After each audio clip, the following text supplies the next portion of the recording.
हम भगवान से मांगते हैं, भगवान हमारी फला फला इच्छा पूरी कर देना।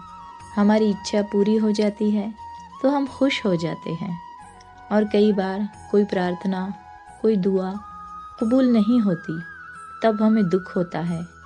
पर हम ये नहीं सोचते कि शायद वो प्रार्थना, वो दुआ इसलिए कबूल नहीं हुई कि उनके पीछे शायद हमारी ही बर्बादी का सामान छुपा हुआ हो। क्योंकि जिसने हमारी रचना की है वो जानता है कि हमारे लिए क्या सही है, क्या नहीं। एक बहुत पुरानी कहानी है जिसमें एक बहुत बड़ी सीख छुपी हुई है। एक आदमी कई देशों की यात्रा करके अपने दोस्त के घर लौटा। रात उन्हीं के घर ठहरा। उसने अपने दोस्त को बताया कि यात्रा के दौरान एक अनोखी चीज़ उसके हाथ लगी है, एक तावीज़। ये एक ऐसा चमत्कारी तावीज़ है कि किसी की भी 3 इच्छाएं पूरी कर सकता है।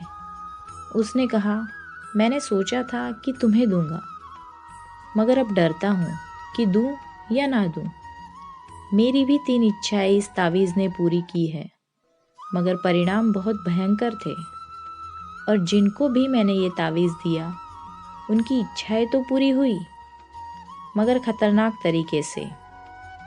ये सब बातें दोस्त की पत्नी सुन रही थी। तुरंत उसने पति से तावीज़ मांगने को कहा।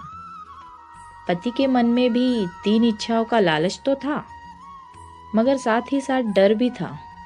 पर पत्नी तो अड़ गई और बोली, उन्होंने ज़रूर गलत तरीके से मांगा होगा, इसीलिए पीड़ा हुई। हम बिल्कुल सही तरीके से मांगेंगे। आखिरकार दोनों के हाथ में था वो तावीज़। सोच में पड़ गए कि क्या मांगे। पत्नी ने कहा, 1 लाख रुपए मांग लो। उस समय 1 लाख रुपए बहुत बड़ी रकम थी। आखिरकार दोनों ने मिलकर मांग ही लिए 1 लाख रुपए। तावीज़ झटक कर ज़मीन पर गिर गया, मतलब मांग पूरी हुई। कुछ देर बाद ही दरवाजे पर दस्तक हुई। राजा के सैनिक दरवाजे पर थे। उन्होंने ये सूचना दी कि उनका जो लड़का सेना में भर्ती था वो मारा गया और मुआवजे के तौर पर राजा ने 1 लाख रुपए भिजवाए हैं। दोनों सिर पीट कर रोने लगे, पर अब कुछ नहीं हो सकता था। दोस्त ने तो पहले ही कहा था कि इच्छाएं तो पूरी होंगी, मगर भयंकर तरीके से। पत्नी ने रोते हुए पति से कहा, दूसरी इच्छा मांग लो, हमारा बेटा जिंदा हो जाए। उन्होंने फिर से वो तावीज़ उठाया और मांगा कि बेटा फिर से जीवित हो जाए। तावीज़ फिर झटक कर हाथ से गिर गया, मतलब मांग पूरी हुई। कुछ देर बाद दरवाजे पर फिर से दस्तक हुई। उन्होंने दरवाज़ा खोला तो वहाँ पर कोई नहीं था, मगर एक आवाज़ आई, माँ, मैं आ गया। ये तो उनके बेटे की आवाज़ थी, पर वहाँ तो कोई नहीं था। बस एक साया सा महसूस हो रहा था, जिसकी आवाज़ हूबहू उनके बेटे के जैसी थी। वो कोई और नहीं, उनके बेटे का प्रेत था, क्योंकि उसके शरीर का दाह संस्कार किया जा चुका था। इसीलिए वो अपना शरीर धारण नहीं कर सका और प्रेत योनि में चला गया। ये तो और भी भयंकर परिस्थिति थी। चाहे कितना भी प्रिय हो कोई, उनकी मुक्ति सब चाहते हैं। कोई नहीं चाहता कि कोई प्रेत योनि में भटके। अब दोनों को कुछ समझ नहीं आया कि क्या मांगे। अब तावीज़ से बस दोनों ज़ोर ज़ोर से चिल्लाए कि बस हमारे बेटे को इस प्रेत योनि से मुक्त कर दो।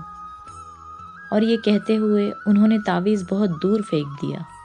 दोस्तों, हम हमेशा मांगते हैं क्योंकि हमें वो चाहिए, चाहे वो हमारे लिए अच्छा हो या ना हो। वो जो बैठा है ना ऊपर, वो दृश्य शक्ति, वो जानता है कि हमारे लिए क्या सही है और क्या गलत। उससे वो मत मांगिए जो हमें चाहिए, उससे वो हमें देने दीजिए जो हमारे लिए सही है। एक समझदार व्यक्ति ईश्वर से कभी ये नहीं कहता कि मेरी प्रार्थना पूरी कर। वो हमेशा यही कहता है कि जो तेरी मर्जी है कर।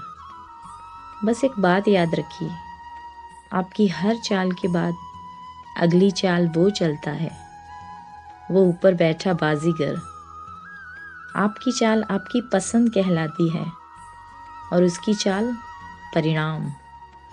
बस अपना कर्म करिए, और सब कुछ छोड़ दीजिए उसके ऊपर। हमेशा खुश रहिए। मिलते हैं अगली वीडियो के साथ। तब तक के लिए राधे राधे।